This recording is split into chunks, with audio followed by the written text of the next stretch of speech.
Welcome you all to our gallery and to Kathy's show. I've known Kathy for, I don't know, 20 years. How long have we known each other? Yeah, about that. Yeah, about that. And seen her work develop over a long period of time. Her work in many ways deals with issues that all artists deal with, which is isolating something and focusing on it. And it's how we choose to present what we isolate is what makes all of our work different in one way or another.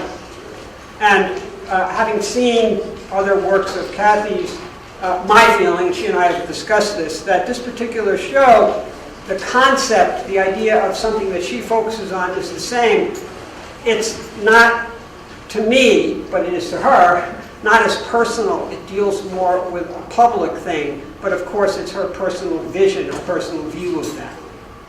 And it's, to me, as the curator of this space and as a fellow artist, it's important for those of you who see this show to see it in the way it's laid out. If you look at the video that's on the small screen, it helps put things in context before you come in here and experience this, but you don't necessarily have to do it that way. Obviously, you can approach anything visually in your own way, and it's still perfectly fine. Kathy. Please don't clap.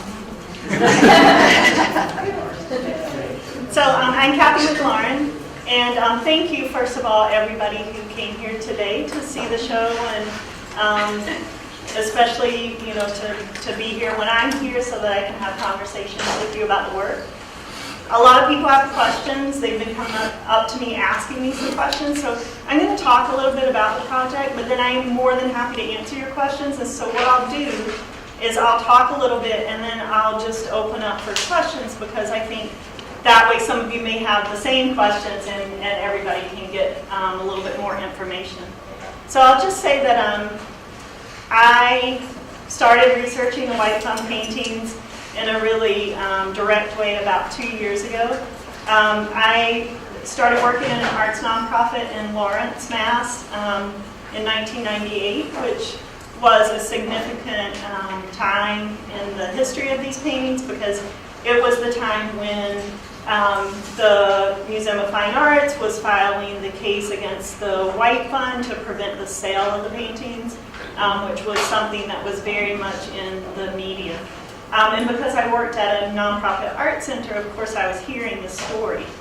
The story really stayed with me for what is now, 20 years of thinking about this and talking to different people who had a different opinion about the paintings, about what should happen with paintings, or maybe they didn't know anything about the paintings at all. And so I found that really interesting because, as Mark said, I'm really interested in looking at things really closely. I think about a lot that we often don't look very closely at the things that are happening right in front of us. And so while I do often try to examine things that are very personal to me, I would also consider this very personal because it's something that is happening in the city that I've worked in for 20 years, where I've developed a lot of friendships with people, gotten to know a lot of the people that were involved, and then over that period heard people talking about very passionately, even all these years later, about what they thought about these paintings. And so that's sort of what led me to this. I want to talk a little bit about this exhibition itself. A few people have asked me either before today or have come up to me today and said, but where are the paintings at? Like, aren't the paintings here? And the paintings are not here. The paintings are at the Museum of Fine Arts. I have seen the paintings, and you can too. All of you in this room can see the paintings, and I really encourage you that if that's something you want to do, I'm happy to give you suggestions of how best to first go about that, but you can also request to see the paintings. But the paintings themselves aren't here. What I did for this exhibition is I produced a body of work. I don't consider this work to be finished. I'm also working on other works in response to this research that I've been doing about the White Fund. But for this context, I really thought specifically, as I always try to do, about the audience, and the space itself. And so you may notice some things as you engage with the work that you wonder if they're intentional, and I would say most all of it is very intentional. From having first visited here and seeing the blue upholstered chairs that are stacked over in the corner and the yellow ladder that's there, and taking into consideration that palette within my own palette, those are things that I look at really closely. The specific space of this library, things like the dropped ceiling, the way that these almost museum column-like forms are built into the space and frame the entryway into what I consider sort of the more formal gallery exhibition space. I thought of all of those things as I was developing this work. I'll talk a little bit about each of the works in the show. There are, from my perspective, 3 works in the show. And so I'll talk about those 3 briefly. But I want to say that one thing I wanted to encourage in this specific space with this specific audience is this idea that I like to think about, which is to encourage people to loiter, to take time to slow down, to kind of hang out, and spend time within these objects, this body of research. And so when students are using the space to do homework or to study, I talked with Mark about how I would love to come in and somebody sitting at that conference tables studying for their homework. And so I really wanted to encourage this to be almost like an extension of the gallery.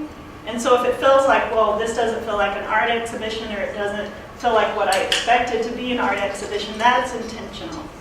And that is how I like to approach the work I'm making, but then the part where the work goes out into the public outside of your studio space and becomes something that changes. And the work does change because now people are interacting with it, and people have different questions and ideas, and people will come up to me and correct me about some of the information, and those all become ways that the work now is out in the world and it's becoming its own thing. And so I'll talk briefly, as I said, about each piece. So the first piece I'll talk about is the piece here, the conference table with the monitors that have interviews on them. This piece is called Focus Group. There's wall text for each of these if you want to read more detail about the work. But for this piece, I went out and had interviews with 5 people who had very significant roles. They're not the only people, but they did have very significant roles in this history of these paintings and the story of what was going to happen to the paintings. They are former White Fund trustees, people that were trustees at the time that all of this debate was happening, the story around whether the paintings were going to stay at the museum or whether they might be sold or what might happen to them. There are people that got involved in forming a group called Arts for Lawrence, which was advocating for the paintings not to be sold, to stay at the museum. And so those interviews totaled something along the lines of 12 or 13 hours. And so what you see here are edited versions of those interviews. And what was remarkable to me was how passionate these 5 people still are even today about what they believe and what they think about these paintings and how they think about them. On the table you'll also see letters and emails. There were people that, for various reasons, I was unable to meet with in person, but I corresponded with them, and so that correspondence also exists here. The table itself is really important. This table is from the Everett Mill in Lawrence. The conference table was important to me because it's this idea that a lot of the decisions that were being made about these paintings were happening around a boardroom table. Whether there were conversations that were taking place at the Museum of Fine Arts, conversations that were taking place at the Lawrence Public Library where the White Fund trustees met around a conference table, and so it was important for that to become an element in this exhibition. And then just moving around to this back wall, this piece is called A Deathless Contract. The words are taken from the Reverend William Walcott's words And you can read again the wall text if you want to know more details about that, and I'm happy to answer questions. But this piece consists of 3 framed images. One is the excerpt from Reverend Walcott's will, where he talks about the paintings themselves and his legacy, what he's leaving, and how he wants to leave these paintings. And then to the left, there are 2 framed images that are taken in the storage room at the Museum of Fine Arts. The one on the left is the Rudius painting, and then the one next to that is a painting of the storage racks, the end of the racks where you just see the frames, the ends of the frames. And then if you move further around, this is an animation, and this piece is called Dog in the Manger. And it's taken from a quote from Malcolm Rogers, who was the head of the Museum of Fine Arts when all of this was playing out. And so this is an approximation of a tour of Lawrence's museum, in a sense. So these are paintings that often are referred to as belonging to Lawrence. And so what I wanted to do was to simulate a tour of these paintings, because for most people who know about the paintings, they probably have never seen all of them, and particularly all of them together in one place. And so the idea with this animation is that you in a sense go into the museum and you take a tour of the paintings. Let me think. I want to address the title of the exhibition, because I know a lot of people have asked me about that. So the title is The Reverend, His Lover, Their Monet, and the Museum. And the idea with the title is that as I started to do research about these paintings in records that you can find at Lawrence Public Library, Lawrence History Center, those are the primary places that I was researching.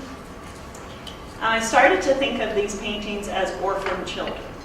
So the idea was that they were in this custody battle, and the museum was sort of pulling them in one direction, the White Fund Trust was pulling them in another, and then other concerned people were pulling them also in different directions.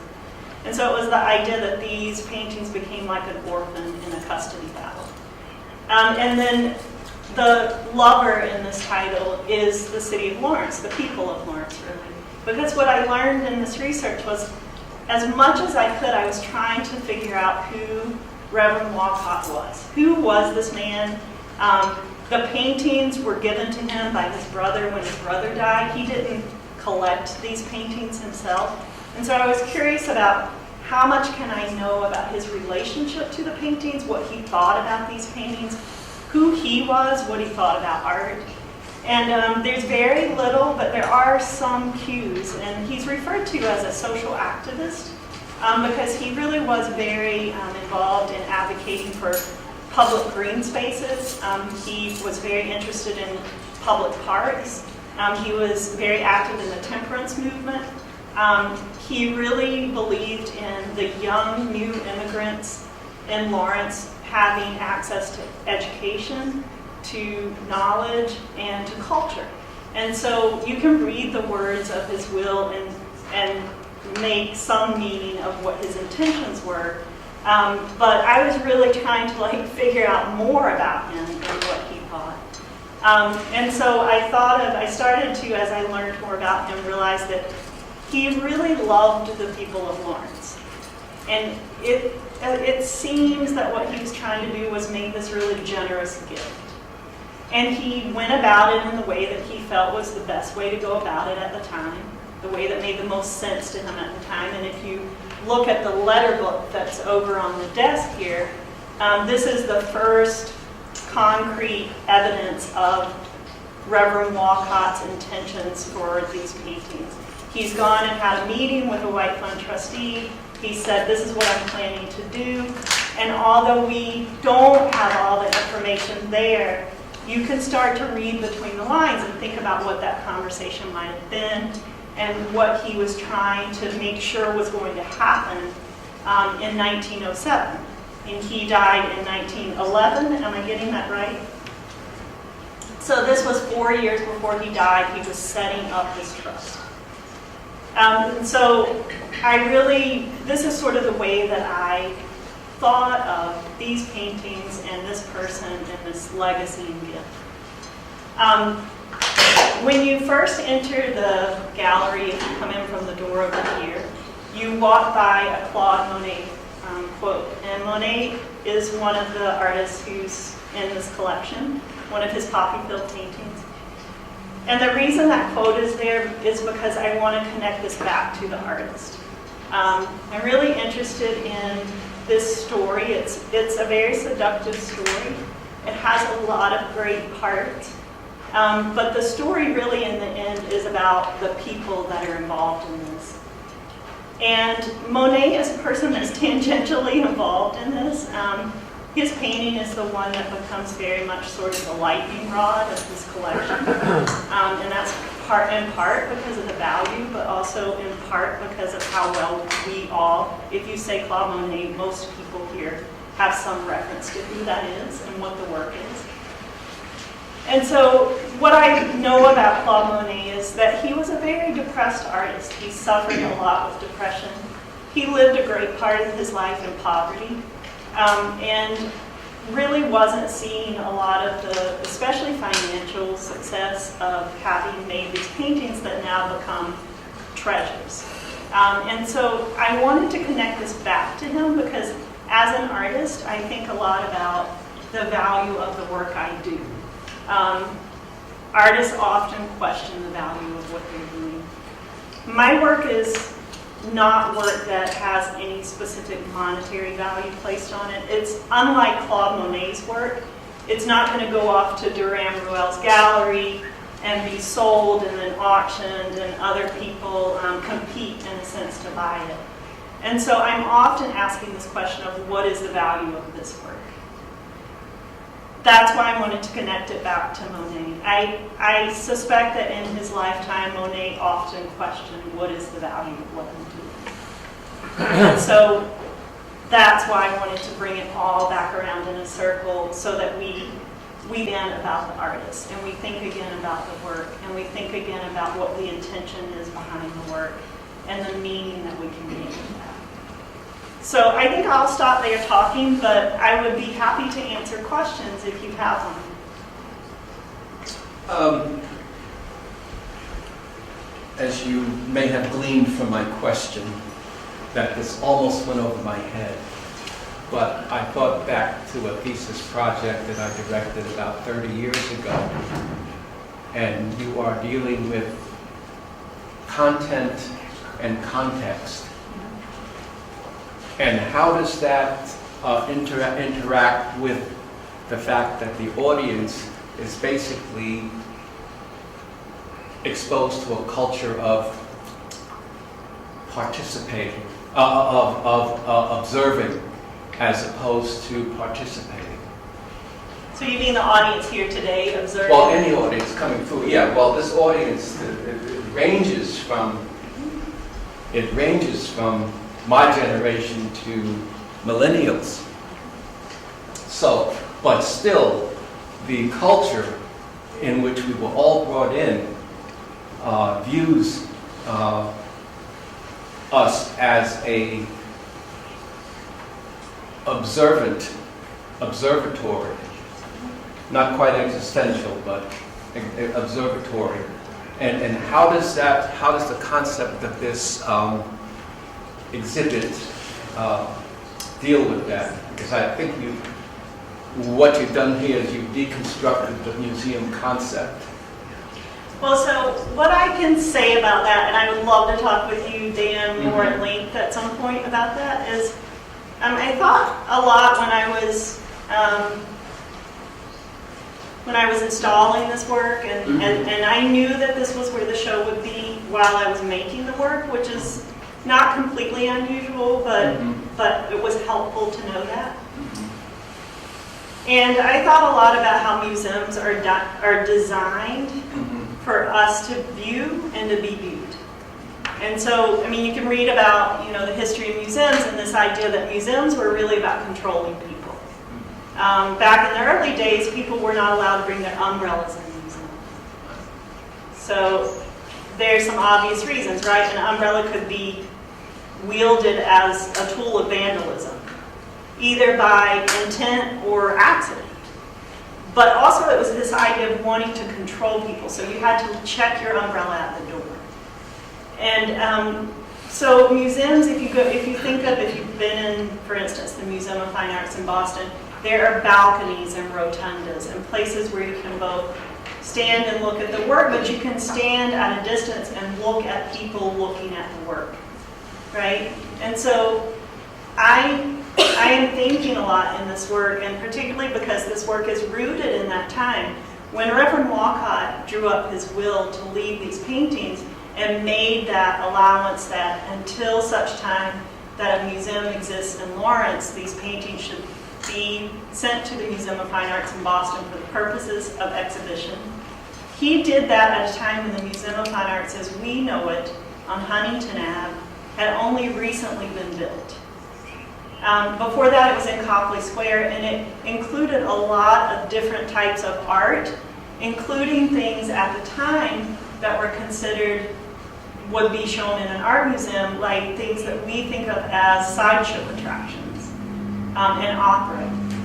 And so this new museum had just been built, and he really was very familiar with that space, very familiar with what that space was, both how it was designed as well as how people flowed through it.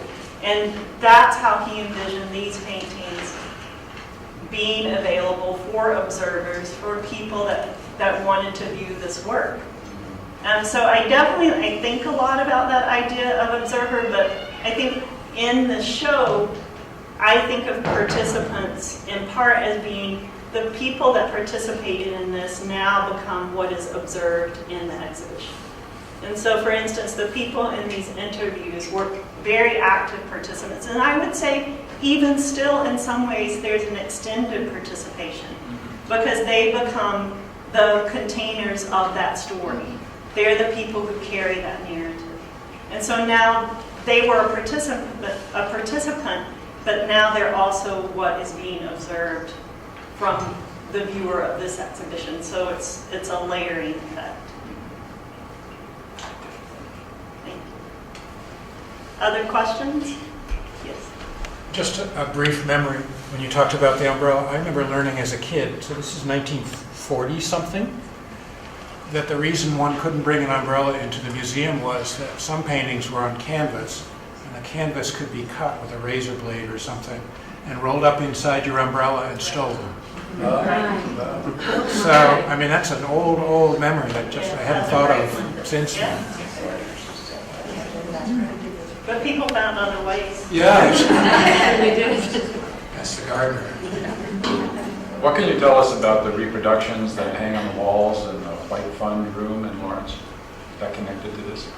So a couple of people have asked me about that. I have to say I have not been. You're talking about the ones that are at Northern Essex Community College's campus in Lawrence. What we call the White Fund. The White Fund. Where they have a lot of college functions. I have a feeling that some of you can probably tell me more about those than I could share with you. I do know that reproductions were made by Polaroid, I think.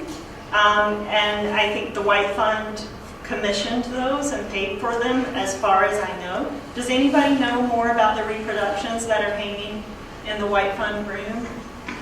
That's Tom? true. It's true. The White Fund paid for the reproductions and wanted to have them visible someplace in the community. Correct. And they were much better quality than the first series that were in the lobby of the library. There's some other that maybe still be there. And they're kind of faded and difficult to see. So the ones in the White Fund room at Northern Essex were higher quality and attempt to show as well as we could.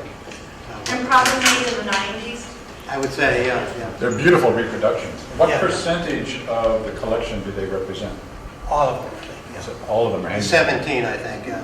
Other questions? Do you feel that the method of your installation is purposely or intentionally, would be a better way of putting it, challenging the traditional viewer? I think that my work does. I guess I would say that, yeah, it is intentional. I do want to challenge the viewer. Several people asked me when they arrived here, where is the artwork? Like, where we came to see art and we don't see art. I have to say, as awkward as that question might sound, that feels like a huge accomplishment to me. Someone said to me a couple of weeks ago, this looks like it's just an extension library. Like if I walked through here, I wouldn't even know it was an exhibition. And I'm like going, yes. So I am interested in the ways that we, like what we consider art to be. It's not a new conversation. It's actually an old conversation. This conversation about what can be art or why is this art.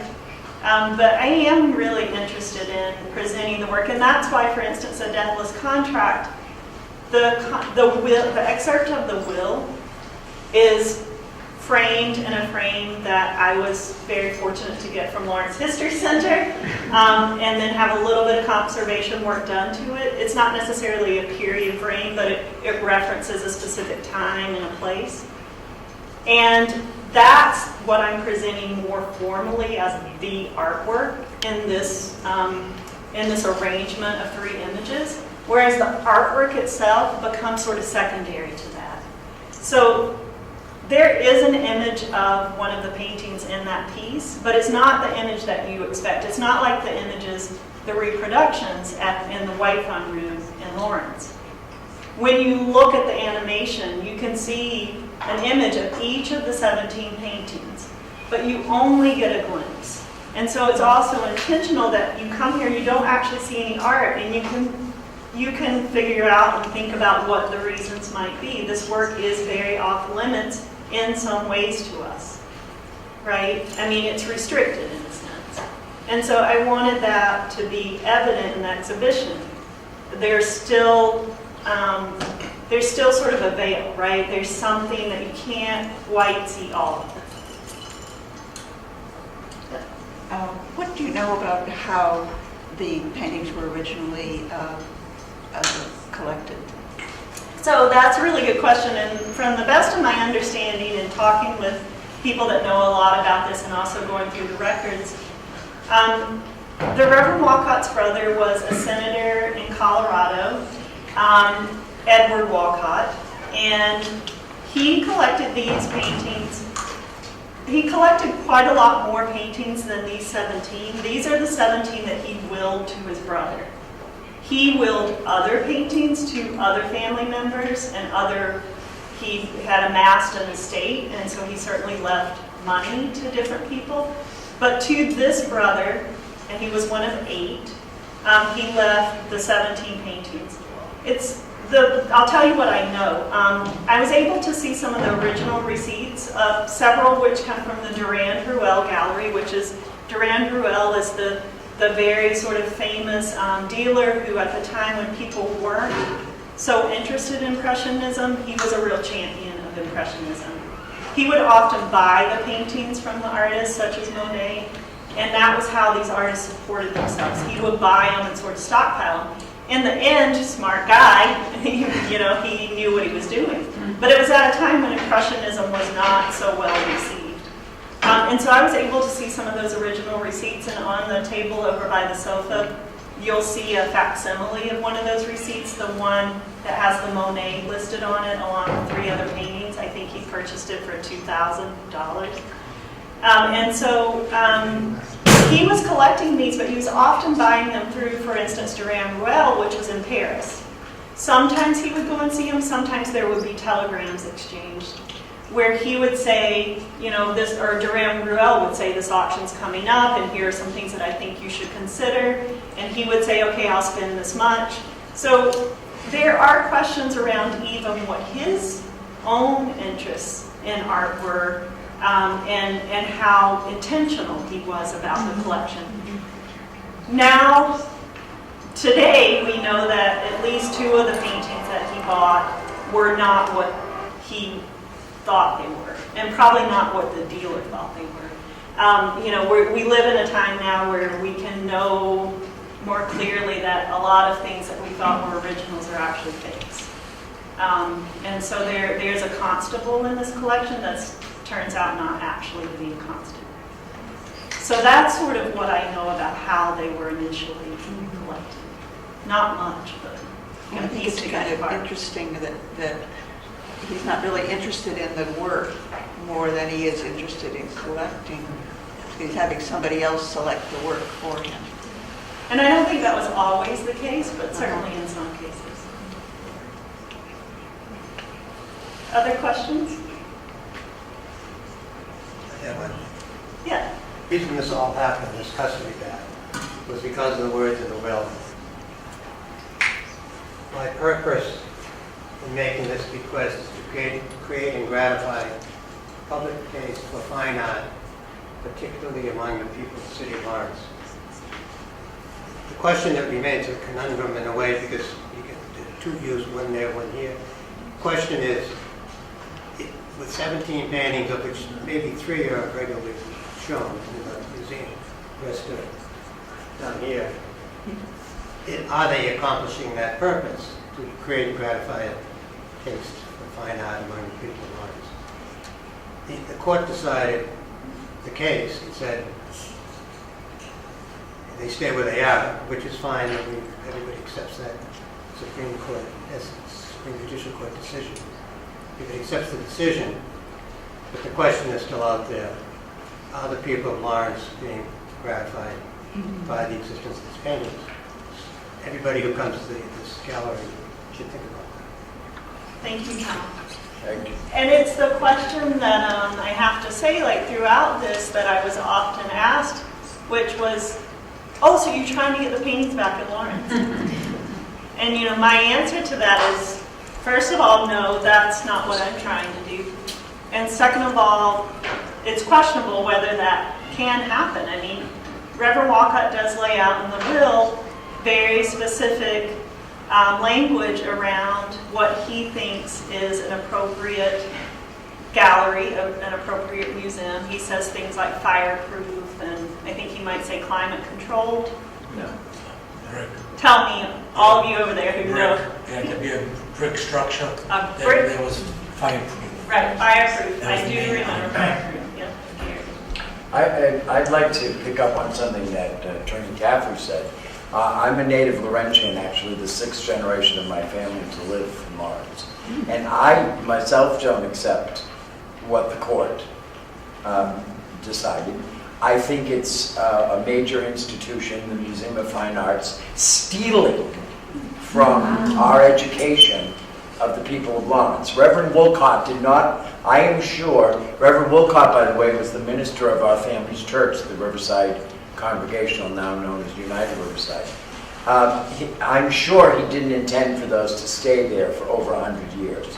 I would imagine a man like that, with his background, expected that we would build a museum. So, God damn it, why don't we do something? And those sons at the MFA, they have used the Monet to make souvenirs, and they've been selling it for decades, and we haven't received a cent.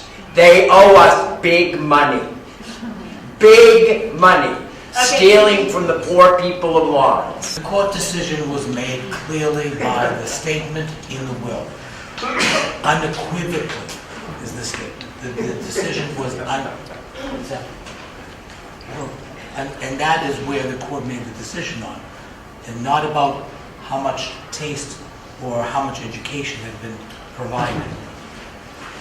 At the MFA has provided shelter, climate control, security for close to 100 years. So for the pennies that it made on a postcard, it's given back 1,000-fold. I disagree with you. Okay, so I'm just going to say one thing about that, and then I'm happy to answer other questions that you might have. So I want to say that, first of all, this is what is, to me, so engaging about the story. Yeah. Is that these passions that people have to have gotten involved in this, which I think raises question, which David Meehan raises at the end of his video, of what is it that you become passionate about? What is it that you're willing to fight for? What is it that you're willing to go out and be active about? And to me, that really is a thread through this. It's both what Reverend Walcott was doing in his time, He was being active, advocating for the things he believed in, often without being the popular idea. But he did what he felt he needed to do. And what I learned in carrying out this research and in conducting these interviews and having lots of more conversations with people, reading all of the letters and all of the depositions and all of the volumes of research, is that this was something that was really significant and important to people. So when I come back and I bring up the Monet quote, I think about what is it that we feel convicted about? What is it that forms our ideas about what we're willing to get involved in, what the stakes are for us? And that's the narrative that to me felt so compelling. So I'm just going to again say thank you everybody, and thank you for, you'll see in the back of my binder an acknowledgement list. I never make this work alone. I think it's probably part of why I make this work is because it forces me to engage deeply with people about things that I'm interested in and they're interested in. But a lot of those people are here, and that makes me feel really honored. So thank you all so much for coming out to see this. And then I'm here. I'm happy to answer your questions. So Can we clap now? yeah.